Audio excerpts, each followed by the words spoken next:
ধরনের ছেলে ফ্রেন্ড নাই। আমার কলেজে আমি অনেক ট্রলের শিকার হই যে আমার বয়ফ্রেন্ড আমাকে যথেষ্ট সাপোর্ট করেছে। আমার বয়ফ্রেন্ড এটা যখন শুনছে ও ব্যাপারটা আমার সাথে আগে ডিসকাশন না করে ও পুলিশের সাথে আগে ডিসকাশন করেছে। আমি বলব না যে শুধু আমারটা, আমি দেখছি ওই আন্টিটার হাজব্যান্ডও ও আন্টির অনেক সাপোর্ট করছে, বাট আমারটাও কম না।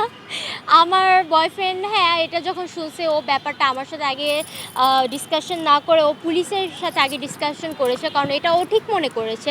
সো যখন পুলিশ ওরা সবাই সিসিটিভি ক্যামেরা দেখে বুঝেছে যে না আমি একটা নির্দোষ ভাই। সো এরপর আমার বয়ফ্রেন্ড আমাকে যথেষ্ট সাপোর্ট করেছে এই ব্যাপারে যে আচ্ছা তুমি তোমার মতো যেভাবে আছো তুমি ওই মেন্টালি স্ট্রং থাকো, বাকিটা আমরা দেখছি আন্টিরা কী করে বা আমার আব্বু আম্মু বা পুলিশের কি অ্যাকশনে আমি ব্যাপারটা দেখছি। আমার কলেজে আমি অনেক ট্রলের শিকার হই যে ইউনো মেয়েটার বয়ফ্রেন্ড আছে, বাবা মা জানে, কিন্তু বাবা মা কতটা খারাপ, মেয়েকে কিছুই বলে না।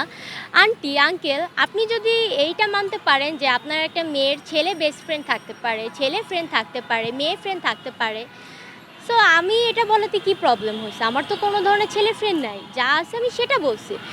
এখন এইটা বলার কারণে যদি আপনারা আমার বাবা মাকে বকাঝকা করেন যে আপনার মেয়ে খারাপ বা আপনারা কতটা বাজে মেন্টালিটির হলে একটা মেয়েকে ছেলের সাথে ঘুরতে দেন, ওয়াই নট? আপনার ছেলে বা আপনার মেয়ে যদি ছেলে ফ্রেন্ড নিয়ে ঘুরতে পারে, মেয়ে ফ্রেন্ডের নিয়ে ঘুরতে পারে, আড্ডা দিতে পারে, তাহলে আমার সেই জায়গায় একটা ফ্রেন্ড, তাহলে আমি যদি মানে ভালো থাকি আমার দিক থেকে, তাহলে এখানে খারাপের আমি কিছু দেখিনি।